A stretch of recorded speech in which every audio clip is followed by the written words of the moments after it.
कुछ मेढकों का झुंड कहीं जा रहा था। तभी अचानक उसमें से 2 मेढक एक गड्ढे में गिर गए। यह देखकर दूसरे मेढकों ने कहा कि इसमें से तुम लोग कभी नहीं निकल सकते, क्योंकि गड्ढा बहुत गहरा है। इसलिए अब निकलने की आस और प्रयास करना छोड़ दो। उन दोनों मेढकों ने ऊपर खड़े मेढकों की बात नहीं सुनी और वे उस गड्ढे से निकलने में जुट गए। वे जोर जोर से उछल उछल कर उस गड्ढे से निकलने का प्रयास करने लगे। यह देखकर ऊपर के मेढक चिल्लाने लगे, अरे ओ पागल, तुम दोनों क्यों व्यर्थ में मेहनत कर रहे हो, व्यर्थ ही एनर्जी वेस्ट कर रहे हो। अब तो तुम्हें जिंदगी भर इसी गड्ढे में रहना है, तुम हार मान लो। परंतु उन दोनों मेढकों पर ऊपर के लोगों की बातों का कोई असर नहीं हो रहा था और वे उनकी बातों को सुनकर और भी जोर से उछलने लगे, क्योंकि उन लोगों को लग रहा था कि वे उन लोगों को निकलने के लिए बोल रहे हैं। फिर दोनों में से एक मेढक ने ऊपर खड़े मेढकों की बात सुन ली और वह निराश होकर एक कोने में जाकर बैठ गया।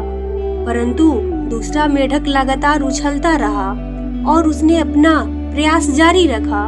इसी बीच ऊपर के मेढक चिल्ला चिल्लाकर उसे समझा रहे थे कि क्यों व्यर्थ ही कूद फांद कर रहे हो, तुम भी उस दूसरे मेढक की भांति हार मानकर एक कोना पकड़ लो, इसी गड्ढे के जीवन से अब संतुष्ट होकर रहो।